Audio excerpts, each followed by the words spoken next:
For a topical guide to this subject, see Outline of the metric system. Concepts similar to those behind the metric system had been discussed in the 16th and 17th centuries. Simon Stevan had published his ideas for a decimal notation, and John Wilkins had published a proposal for a decimal system of measurement based on natural units. The first practical realization of the metric system came in 1799, during the French Revolution, when the existing system of measure, which had fallen into disrepute, was temporarily replaced by a decimal system based on the kilogram and the meter. The work of reforming the old system of weights and measures had the support of whoever was in power, including Louis XVI.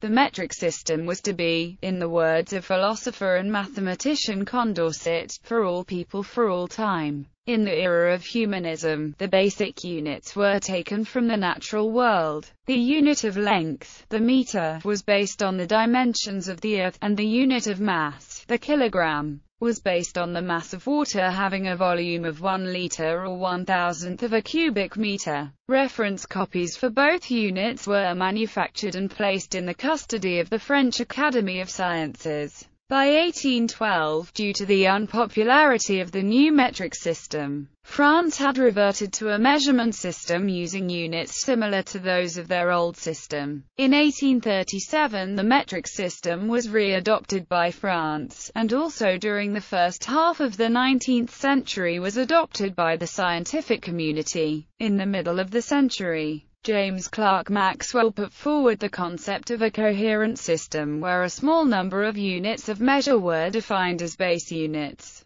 and all other units of measure, called derived units, were defined in terms of the base units. Maxwell proposed 3 base units: length, mass and time. This concept worked well with mechanics, but attempts to describe electromagnetic forces in terms of these units encounter difficulties. By the end of the 19th century, 4 principal variants of the metric system were in use for the measurement of electromagnetic phenomena: 3 based on the centimeter-gram-second system of units, and 1 on the meter-kilogram-second system of units. This impasse was resolved by Giovanni Giorgi, who in 1901 proved that a coherent system that incorporated electromagnetic units had to have an electromagnetic unit as a 4th base unit. Until 1875, the French government owned the prototype meter and kilogram, but in that year the convention of the meter was signed, and control of the standards relating to mass and length passed to a trio of intergovernmental organizations, the senior of which was the General Conference on Weights and Measures. During the first half of the 20th century, the CGPM cooperated with a number of other organizations, and by 1960 it had responsibility for defining temporal, electrical, thermal, molecular and luminar measurements, while other international organizations continued their roles in how these units of measurement were used. In 1960, the CGPM launched the International System of Units, which had 6 base units: the meter, kilogram, second, ampere, degree Kelvin and candela, as well as 22 further units derived from the base units. The mole was added as a 7th base unit in 1971. During this period, the meter was redefined in terms of the wavelength of the waves from a particular light source, and the second was defined in terms of the frequency of radiation from another light source. It is expected that this work will be completed by 2014. Development of underlying principles. The first practical implementation of the metric system was the system implemented by French revolutionaries towards the end of the 18th century. Its key features were that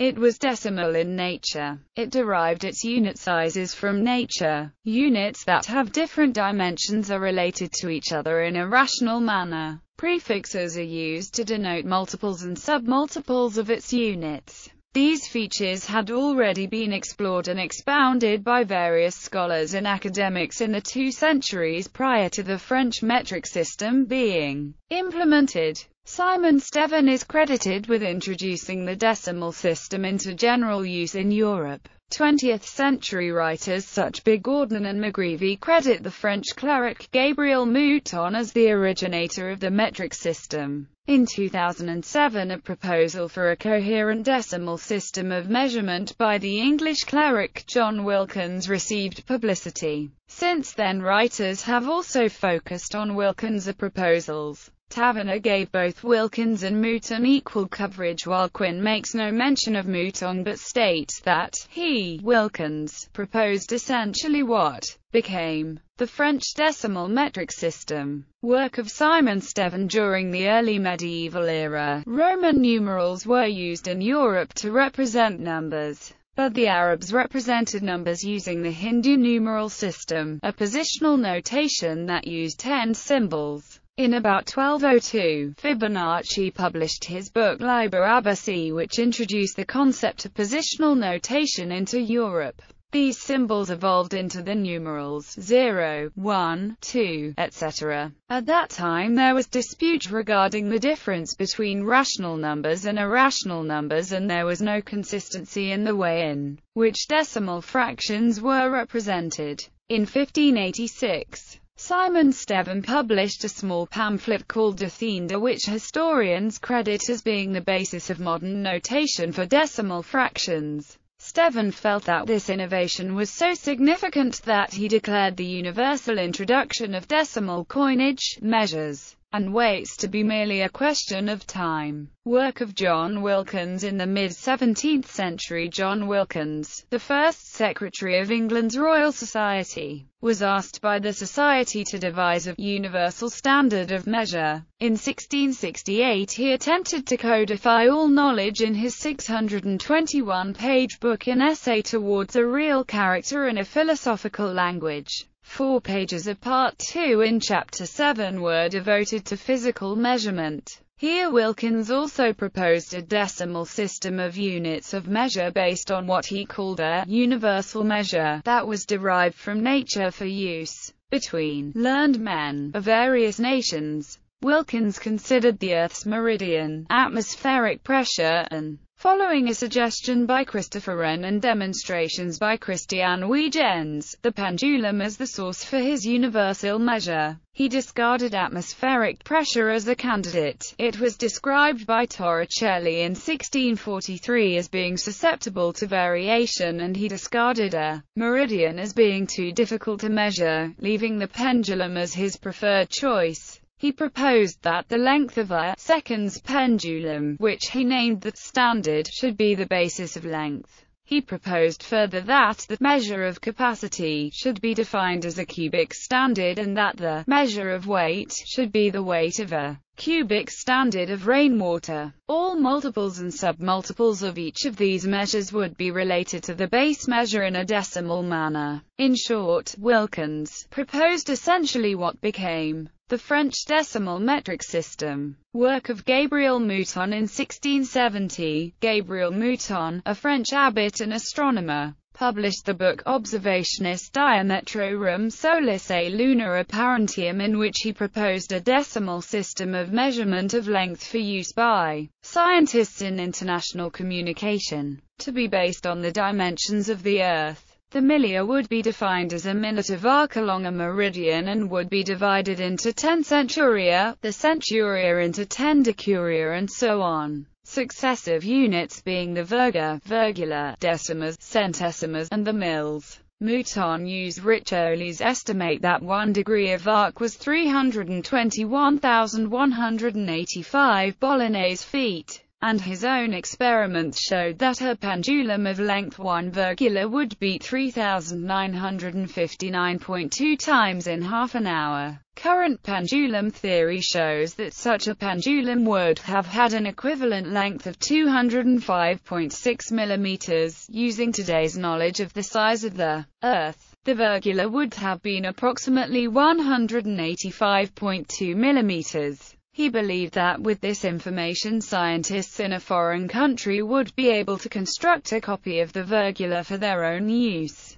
17th-century developments. Communication of metrological information was one of the issues facing mid-17th century savants. Many discussed the possibility of scholarly communication using a so-called universal measure that was not tied to a particular national system of measurement. Mouton's ideas attracted interest at the time. Picard in his work Monsieur de la Terre and Huygens in his work Horologium Oscillatorium Sive Motu Pendulorum, both proposing that a standard unit of length be tied to the beat frequency of a pendulum. The French Academy of Sciences' interest in the pendulum experiments were effectively announced by Picard in his work Monsieur de la Terre. The length of a second pendulum was measured at a number of locations outside France. In 1671 at Uraniborg, an island 26 kilometers north of Copenhagen, and in 1672, Jean Richer measured one at Cayenne in French Guiana, 5 degrees north of the equator. There was no discernible difference between the Uraniborg pendulum and the Paris one, but there was a 2.81 mm difference between the lengths of the Cayenne pendulum and that from Paris. Cooperation with the English Royal Society showed no discernible difference between pendulums measured in London and Paris, but measurements taken at Gorée in Senegal, in West Africa, were more in line with those taken at Cayenne. Meanwhile, in England, Locke, in his work An Essay Concerning Human Understanding, made references to the philosopher's foot, which he defined as being 1/3 of a second pendulum, at 45 degrees latitude. In 1686, Englishman Newton, in his book Philosophia Naturalis Principia Mathematica, gave a theoretical explanation for the bulging equator, which also explained the differences found in the lengths of the second pendulums. Theories that were confirmed by the Académie's expedition to Peru in 1735. 18th century international cooperation. In the late 18th century, proposals, similar to those of the 17th century for a universal measure, were made for a common international system of measure in the spheres of commerce and technology. When the French revolutionaries implemented such a system, they drew on many of the 17th century proposals.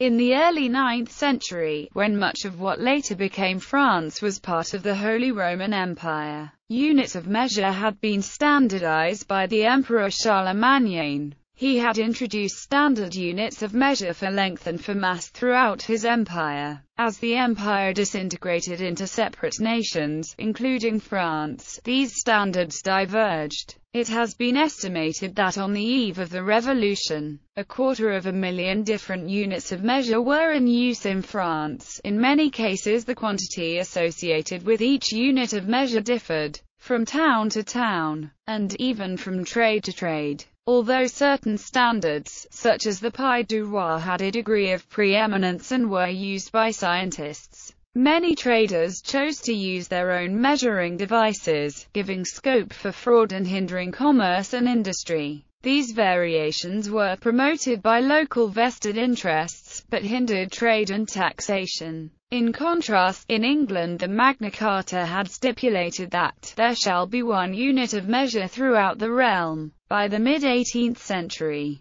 it had become apparent that standardization of weights and measures between nations who traded and exchanged scientific ideas with each other was necessary. Spain, for example, had aligned her units of measure with the royal units of France, and Peter the Great aligned the Russian units of measure with those of England. In 1783, the British inventor James Watt, who was having difficulties in communicating with German scientists, called for the creation of a global decimal measurement system, proposing a system which, like the 17th century proposal of Wilkins, used the density of water to link length and mass. And in 1788, the French chemist Antoine Lavoisier commissioned a set of 9 brass cylinders, a French pound and decimal subdivisions thereof, for his experimental work. In 1789, French finances were in a perilous state. Several years of poor harvests had resulted in hunger among the peasants, and reforms were thwarted by vested interests. On 5 May 1789, Louis XVI summoned the Estates General, which has been in abeyance since 1614, triggering a series of events that were to culminate in the French Revolution. On 20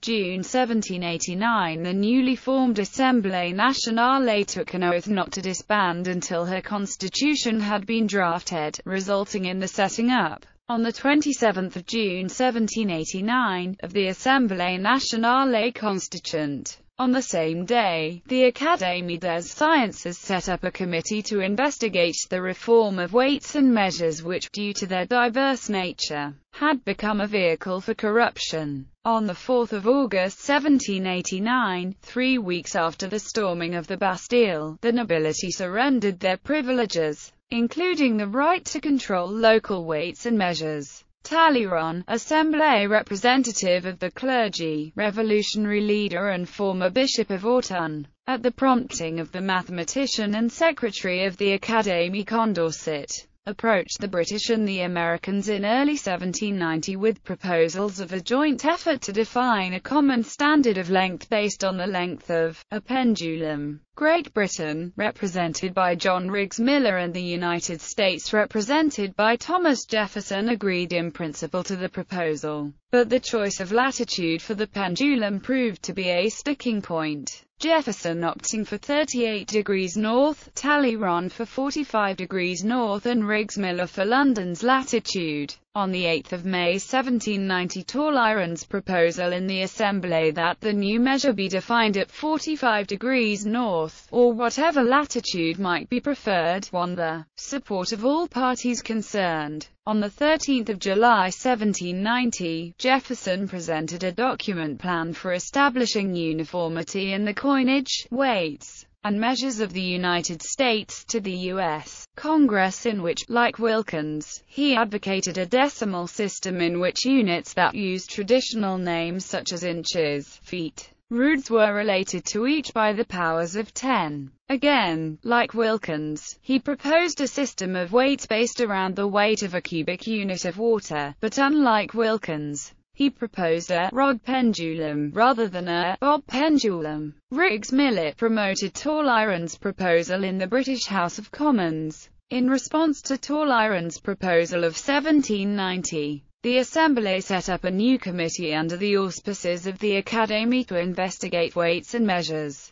The members were 5 of the most able scientists of the day: Jean-Charles de Borda, Joseph Louis Lagrange, Pierre-Simon Laplace, Gaspard Monge, Condorcet. The committee, having decided that counting and weights and measures should use the same radix, debated the use of the duodecimal system as an alternative to the decimal system. Eventually the committee decided that the advantages of divisibility by 3 and 4 was outweighed by the complications of introducing a duodecimal system, and on 27 October 1790 recommended to the Assembly that currency, weights and measures should all be based on a decimal system. They also argued in favor of the decimalization of time and of angular measures. The committee examined 3 possible standards for length: the length of pendulum that beat with a frequency of once a second at 45 degrees latitude, a quarter of the length of the equator, and a quarter of the length of a meridian. The committee also proposed that the standard for weight should be the weight of distilled water held in cube, with sides a decimal proportion of the standard for length. The committee's final report to the Assembly on 17 March 1791 recommended the meridional definition for the unit of length.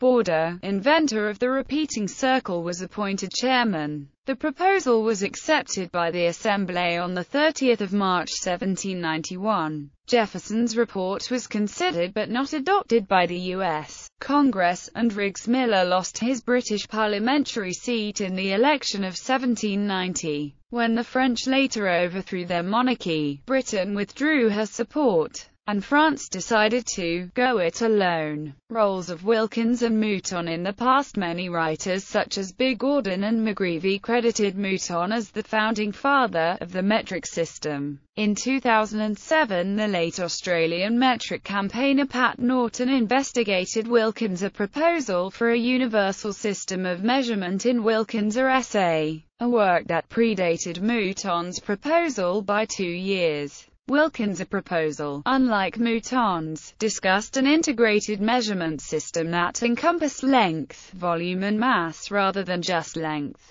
Wilkins' essay was widely circulated at the time, but the main interest in the essay was his proposal for a philosophical language in general rather than just a universal standard for units of measure. Subsequent interest in Wilkins' essay was confined mainly to those interested in the field of onomasiology rather than metrology. British commentators of the essay devoted little space to Wilkins' proposals of measurement. Vernon al. made a passing comment on the section on measurements in an 8-page study of the essay, while Wright Henderson, in a 4-page study of the essay, made no comments about measurements at all. Mouton's proposals were taken seriously by, amongst others, the 17th-century scientists Jean Picard and Christian Huygens. But 100 years were to elapse before the French again took interest in the underlying theory of the development of systems of measure.